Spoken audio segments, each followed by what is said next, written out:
நமஸ்தே sir. தம்பி என்ன என்ன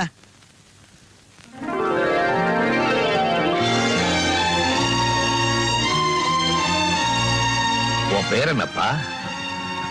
ராஜா. உங்க அப்பா அம்மா உனக்கு நல்ல பேரா தான் வச்சிருக்காங்க. உன்னுடைய நல்ல குணத்துக்கு உண்மையிலேயே நீ ராஜா தான். போயிட்டோம். சொந்த கிளிதான் தேடும் இந்த பறவை, கண்டும் அதை சொல்லாது அந்த பறவை.